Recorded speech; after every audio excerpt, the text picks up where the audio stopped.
Hello friend, welcome to my YouTube channel. और आज हम बात करेंगे रिप्रोडक्टिव सिस्टम के बारे में।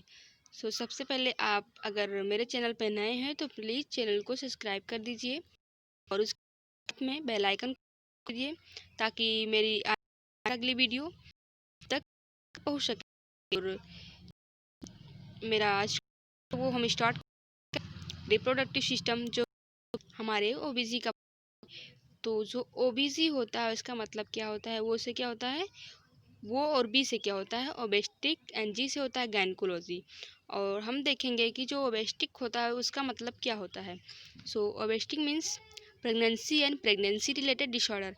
यानी ओबेस्टिक में क्या होता है कि प्रेगनेंसी या प्रेगनेंसी से रिलेटेड कोई भी डिसऑर्डर है तो हम ओबेस्टिक में स्टडी करते हैं। एंड गायनकोलॉजी में क्या होता है, non pregnant lady female reproductive system related disorder. मतलब गायनकोलॉजी में जैसे कोई लेडी है वो प्रेग्नेंट नहीं या फीमेल जो है, अगर उसको रिप्रोडक्टिव सिस्टम से रिलेटेड कोई भी डिसऑर्डर है या प्रॉब्लम है तो हम गायनकोलॉजी में स्टडी करते हैं। एंड देन आता है male reproductive system and female reproductive system. हम इन दोनों मतलब रिप्रोडक्टिव सिस्टम के बारे मतलब डिफरेंस के बारे में देखेंगे। Study of male reproductive system is called andrology. अगर हम मेल रिप्रोडक्टिव सिस्टम के बारे में स्टडी करते हैं तो उसको हम एंड्रोलॉजी बोलते हैं। And study of female reproductive system is called gynaecology. अगर हम फीमेल रिप्रोडक्टिव सिस्टम के बारे में स्टडी करते हैं तो उसको हम बोलते हैं गायनकोलॉजी। एंड अब हम बात करते हैं कि जो मेल होता है उनकी पेल्विस कैसे होती है। तो जो मेल होते हैं उनकी जो पेल्विक होती है वो एंड्राइड शेप की होती है, और जो फीमेल्स होती हैं उनकी जो पेल्विक की साइज़ होती है वो गायनकॉइड शेप की होती है। सॉरी, साइज़ नहीं, शेप। मतलब जो फीमेल्स होती हैं उनकी जो पेल्विक की शेप होती है वो गायनकॉइड शेप की होती है। एंड देन आता है मेल हार्मोन्स, जो कि हमारे मेल के टेस्टिस से जो है सिक्रीट होता है, और जो फीमेल्स हार्मोन्स है वो ओवरी से सिक्रीट होता है। एंड बात करते हैं कि स्पर्म जो फॉर्मेशन होता है वो कितने डेज में कंप्लीट होता है, तो वो होता है 61 डेज में। एंड जो फॉर्मेशन होता है वो होता है 10 टू 14 डेज में। और अब बात करते हैं कि जो इस स्पर्म फार्मेशन की प्रोसेस है उसको हम क्या बोलते हैं, तो हम उसको बोलते हैं स्पर्मेटोजेनेसिस। एंड जो ओवम फार्मेशन की प्रोसेस है उसको हम बोलते हैं ओजोजेनेसिस। एंड देन आता है sperm 23 chromosomes, 22 plus X and 22 plus Y. मतलब जो स्पर्म होता है उसमें 23 क्रोमोसोम्स होते हैं, जिसमें 22 प्लस एक्स हो सकता है या 22 प्लस वाई हो सकता है। और जो फीमेल्स होती हैं उनके ओबम में 23 क्रोमोसोम्स होता है, जिसमें कि 22 प्लस एक्स होता है। इसमें वाई नहीं होता है, केवल एक्स होता है। And then male smallest cell, मतलब जो मेल होते हैं उनके बॉडी में जो स्मॉलेस्ट सेल होती है वो स्पर्म होती है, और जो फीमेल्स होती हैं उनके बॉडी की जो स्मॉलेस्ट सेल होती है वो प्लेटलेट्स होती है। और जो मेल होते हैं उनकी जो लार्जेस्ट सेल होती है उनके बॉडी में वो नर्व सेल होती है, और जो फीमेल्स होती हैं उनके बॉडी में जो लार्जेस्ट सेल होती है वो ओवम होती है।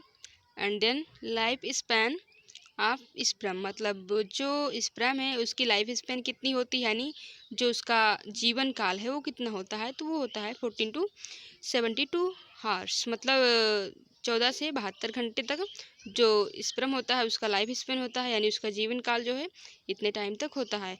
एंड लाइफ स्पैन ऑफ ओबम, यानी उसका जो ओबम है उसका जीवन काल कितना होता है, तो वो होता है 12 to 24 आवर, मतलब 12 से लेकर 24 घंटे तक जो है ओवम का लाइफ स्पैन होता है।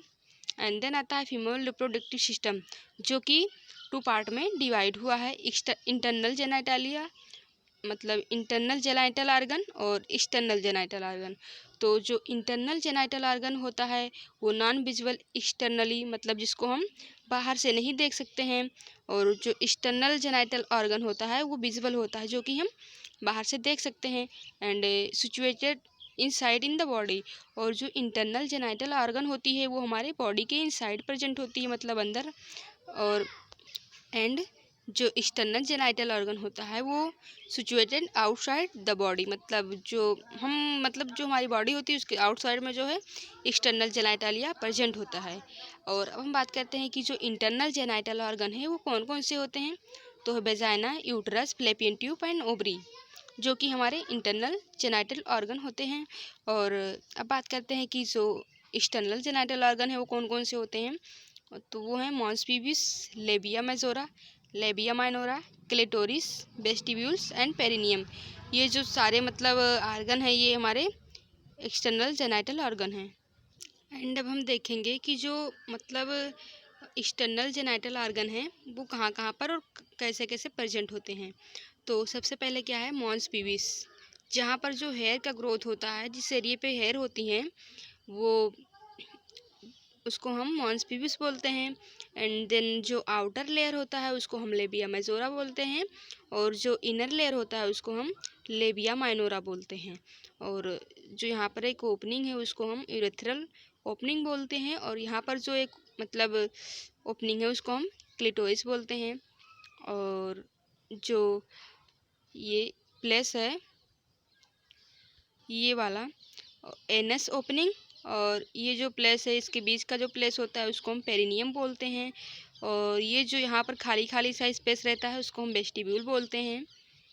एंड देन आता है कि जो इंटरनल जेनिटल ऑर्गन होते हैं वो कहाँ कहाँ पर होते हैं, तो इसको हम बोलते हैं फ्लैपियन ट्यूब, दोनों साइड में होती है, और इसको हम बोलते हैं ओवरी, और ये बीच में यूट्रस होता है, एंड देन वेजाइना होता है लास्ट। सो फ्रेंड, जो आज का अपना टॉपिक था वो फीमेल रिप्रोडक्टिव सिस्टम के बारे में था थोड़ा बहुत, और हम बात करेंगे नेक्स्ट वीडियो में इंटरनल जेनिटल ऑर्गन के बारे में, और एक एक करके हम उसके बारे में बात करेंगे। और so thank you friend, thanks for watching.